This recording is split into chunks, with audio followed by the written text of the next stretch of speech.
Assalamu alaykum aziz izleyiciler, Vatan Haberler Yetişigine hoş geldiniz. Diýmek islerdim.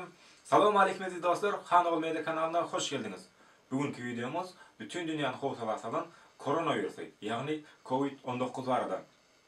Elbette bu hakynda ählimiz internet ulamından ýa-da dostlarymyzdan dogry ýa-da ýalňyş maglumatlary gören we eşidensiniz. Bu baradaky iň dogry maglumatlary Dünya Sağlık Goraýyş resmi sahypalaryndan ýa-da öz ýaşaýan döwletiňiziň sağlyk goraýyş jemgiýetlerinden eşidip bilersiniz. Bütün Dünya Sağlyk Goraýyş beren maglumatyna görä, şu wagt koronavirus sebäpli ýer ýüzünde 395.825 kişi keselledi.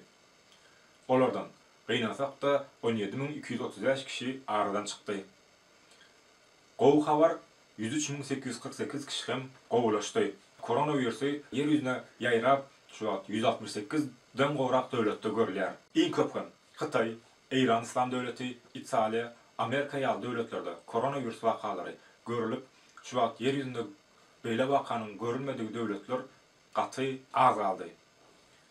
Iň ýalňyş maglumatlar hem Türkmenistanda 2 adama koronavirus keseliniň ýokşuny habar berilýär. şunyň ýaly sahypalardan eşitip bilersiniz. Belläp geçişmýäli. Şu wagt koronavirüsü yer yüzünde 168'den gowrak döwletde bar bolup 395.825 kişi eýem ýokaşdy. Bu keselilen kesellänlerde ölüm möçberi çağalarda gaty az bolup 10-19 ýaş aralygynda %02, 20-29 ýaş aralygynda %02 götürüm, 30-39 ýaş aralygynda %02 götürüm, 40-49 ýaş aralygynda %04 götürüm, 50-59 ýaş aralygynda %1.3 götürüm.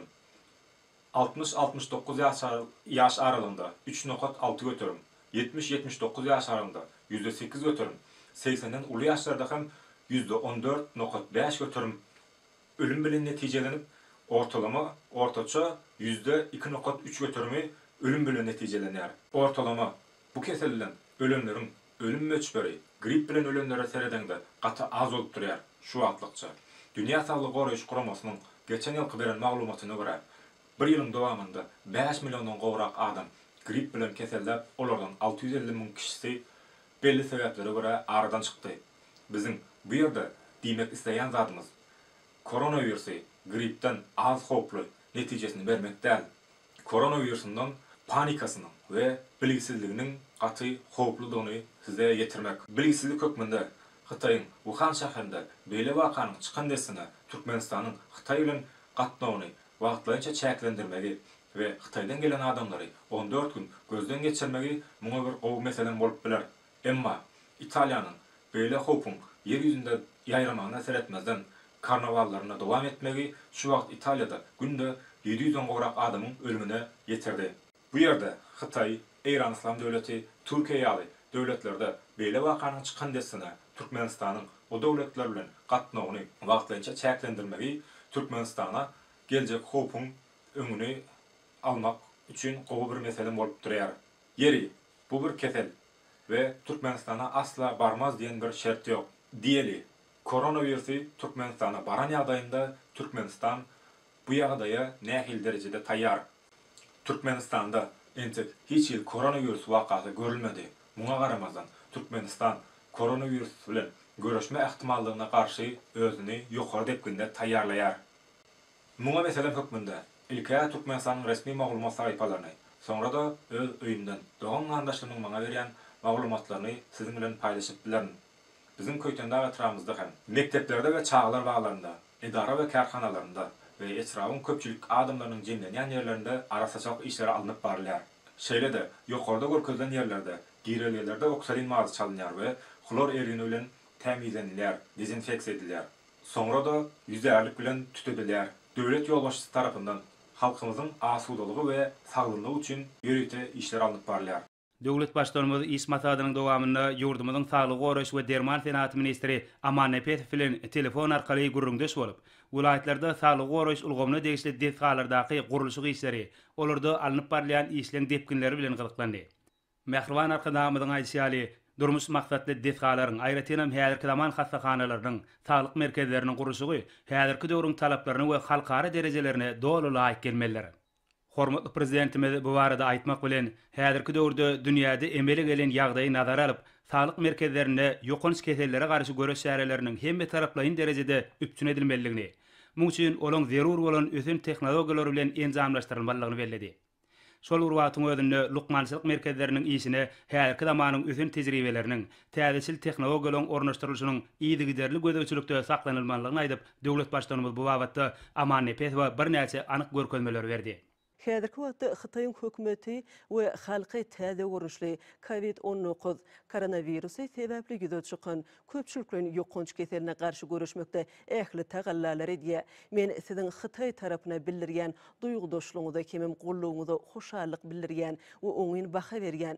Men Hytaý türkmen gatnaşyklarynyň ösürmegine uly üns berýän. Hemem biziň strategik hyzmatdaşlyk gatnaşyklarymyzyň iki ýurdun we halkyň bähitlerine täze derejede çykmak üçin siz bilen ýakyndan gatnaşyklar gollamaga taýýardyryn. Size berk jan saglyk hemem işiňizde üstünlikler dostlukly türkmen halkyna bolsa bagtyarlyk we rowajlyk arzu edýän. Sizin pen Hytaý Halk Respublikasynyň başlygy. Şu ýyl Nowruz gynansak da köp ýurtlara şolsany Eýrana da aralaşan koronawirusyň ýokunjy bilen gabat geldi. Bu pandemiýa garşy durmakda özleri kömek etmek, bu ýylatyň awadançylygyny öpçün etmäge ýurtlarymyzyň dogry hemem adaty ymtylmasadyr. Beýik bir bardan siziň alhedretiňizde awadançylyk we üstünlikleri Türkmenistanyň dostlukly hemem dogonlyk halkyna bolsa bagtyarlyk dileýän Hasan Ruhani, Eýran Islam Respublikasynyň prezidenti. Türkmenistan hemde Eýran Islam Respublikasynyň gadymdan gelýän dost sogunlyk gatnaşyklarynyň we türkmen halkynyň insanyperwerlik däp desturlarynyň uralyp, goňşy döwletde ýeti öýkün sowuklama keseliniň ýaýrama sebäpli. Bu ýurdun ýylatyny hormatly prezidenti Gurbanguly Berdimuhammedowyň degişli buýrugyna laýyklykda muztyz insanyperwer kömegi berildi.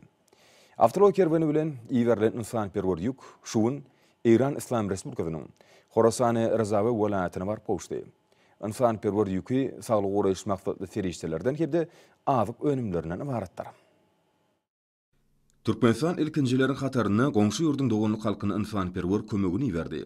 Mälim bolýaly, beýtarap Türkmenistan dürli ýurtlaryň halkyna insanyperwer kömegini bermekde oňyn tejribe toplady. Biziň ýurdumyz möhüm insanyperwerlik, hoşniýetli goňşylyk hemde berek-berege kömek bermek ýolgalaryny we umumy adamzat gymmatlyklaryny agrarly bolmak bilen beýleki ýurtlara hemişe kömek bermäge taýýardyr. Goňşy halklar bilen dostlukly gatnaşyklar saklamagyň we ösürmegiň, zerur bolan ýagdaýyna kömek bermek üçin gol uzatmagyň gadymdan gelýän däpleri türkmenlerde asyrlar boýy dowam edip, nesilden nesile geçip gelýär. Häzirki wagtda dünýäde giňden ýaýran ýeti öýkün sowuklama keseliniň Eýran Islam Respublikasynyň raýatlarynyň birnäçe ejir çekýär.